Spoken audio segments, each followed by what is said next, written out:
میرا ایک بیان ہوا تھا, آڈیو بیان تھا بہت پہلے, اس کا نام تھا زلزلے کیوں آتے ہیں. اس بیان کا نام تھا زلزلے کیوں آتے ہیں. بہت پہلے بیان ہوا تھا, اس وقت ویڈیو بیان نہیں آتے تھے, تو وہ مجھے اپنا وہ بیان ذہن میں آ گیا.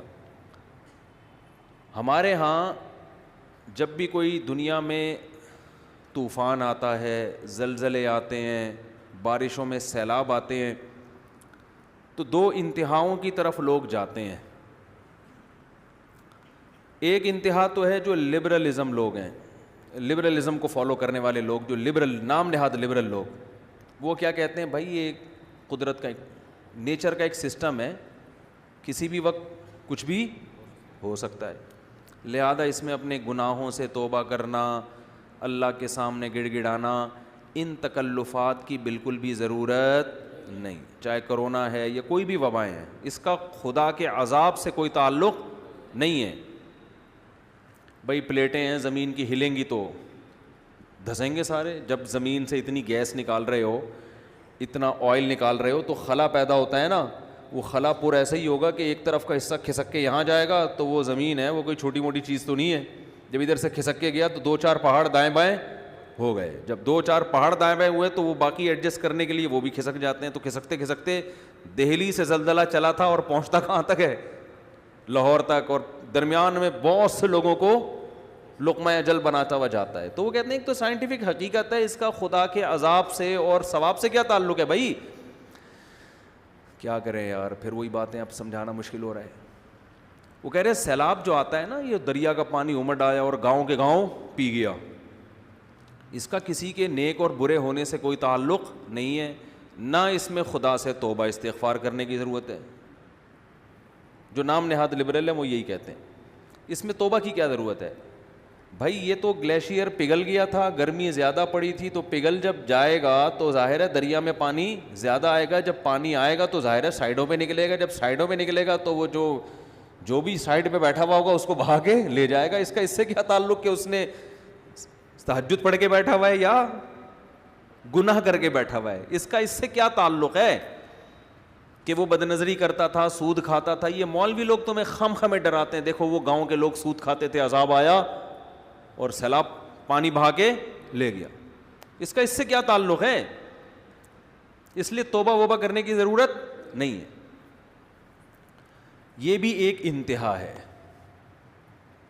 دوسری انتہا جو بعض مذہبی لوگ کرتے ہیں, وہ انتہا یہ ہے کہ ہر قدرتی آفت کو کسی گناہ کا نتیجہ قرار دیتے ہیں.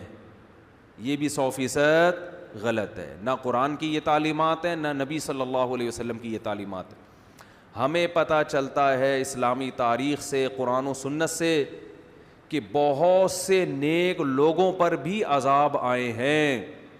مدینہ منورہ میں قحط پڑ گیا تھا, لوگ بھوک پیاس سے مرنا شروع ہو گئے تھے. حضرت عمر کا دور خلافت تھا. اس سے اچھا دور کائنات میں آ سکتا ہے؟ قحط پڑا ہے, طاعون کی بیماری پھیلی, 25,000 صحابہ اور تابعین لقمہ اجل بن گئے, جو اس وقت دنیا کے بہترین لوگ تھے, مگر وبا پھیلی ہے اور ہزاروں لوگوں کو اس نے لپیٹ لیا, جن میں زیادہ تر صحابہ اور تابعین تھے. نہیں آ رہی بات میرا خیال. تو یہ کہنا کہ وہاں زلزلہ جو آیا تھا تو اصل میں وہاں اس قسم کے لوگ رہتے تھے اس لیے آیا تھا, تو کوئی بھی جب قدرتی آفت آتی ہے اللہ کی طرف سے, اس کو لازمی کسی گناہ کا نتیجہ قرار دینا, یہ بھی قرآن و سنت کی تعلیم کے خلاف ہے. آفتیں نیک لوگوں پر بھی آتی ہیں اور برے لوگوں پر بھی آتی ہیں. ہم قرآن و سنت میں جب غور کرتے ہیں نا, تو ہمیں 2 قسم کی آفتیں ملتی ہیں, اس زمین پہ ہوتی ہیں 2 قسم کی. ایک آفت تو وہ قرآن نے بیان کی ہے جس میں واقعتاً 100% گناہ کا دخل ہوتا ہے, اور وہ اس عذاب کی کوئی سائنٹیفک لاجک نہیں ہوتی, وہ قدرت نے اپنی طرف سے کام کیا ہوتا ہے جس کا کوئی بظاہر سبب موجود نہیں ہوتا. ایسی آفتیں بھی آئی ہیں, جیسے قوم عاد اور قوم سمود پر جو عذاب آیا, قرآن کے ظاہر سے پتہ یہ چلتا ہے کہ اس عذاب کی کوئی ریزن, یعنی کوئی ریزن کا مطلب کوئی سائنٹیفک لاجک نہیں تھی اس کی. جب اس قوم کی نافرمانی حد سے بڑی ہے اللہ کو غضب آیا, اللہ نے آسمان سے بادل بھیجے, قوم کہنے لگی ھذا عارض ممطرنا, یہ تو گہرے بادل ہیں, ہمیشہ سے آتے ہیں, بارشیں برسیں گی. ان کے پیغمبر نے کہا بل ہوا مستعجلتم بہ, اس سے بارش نہیں برسے گی, اس دفعہ اس بادل سے کیا برسے گا, پتھر برسیں گے. اللہ ہم سب کو پناہ میں رکھے. اور ایسے پتھر برسیں گے تدمر کل شیء بامر ربها, ہر چیز کو اللہ کے حکم سے یہ پتھر توڑ ڈالیں گے. اور ایسی ہوائیں اللہ نے بھیجی کہ 7 دن 8 راتیں, سخرها علیہم 7 لیال و 8 ایام, 7 راتیں اور 8 دن ایسی ہوا چلے گی کہ جو تمہیں اٹھا کے پٹخ دے گی.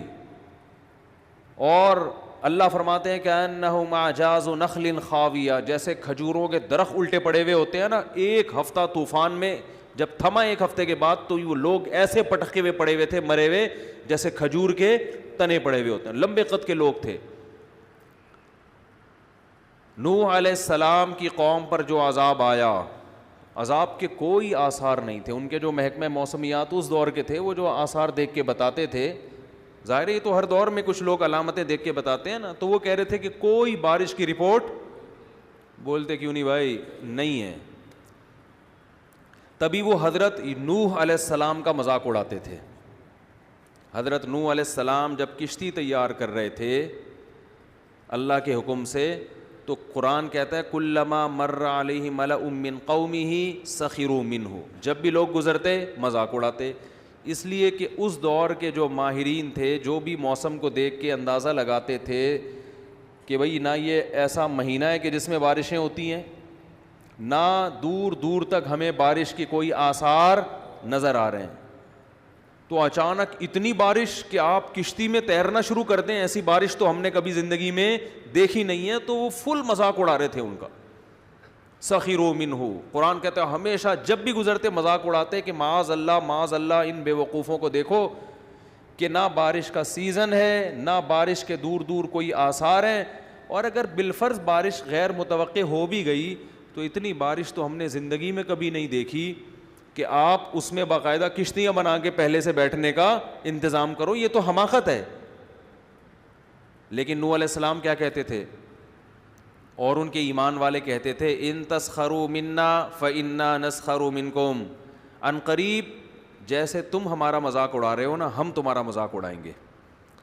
کیوں مذاق اس بات کا کہ جو خدا اسباب کے ذریعے بارشیں پیدا کر سکتا ہے, وہ کسی قوم کو عذاب دینے کے لیے بغیر سبب کے بھی عذاب میں مبتلا کر سکتا ہے. جس کی یہ طاقت اور قدرت تم نے دیکھی ہے, جو سمندروں سے پانی اڑا کے آسمان پہ لے جا کے برسا سکتا ہے. اس نے ایک چکر, ایک سائیکل چل رہا ہے, تو وہ سائیکل کا محتاج نہیں ہے, وہ ویسے بھی اٹھا کے برسا سکتا ہے.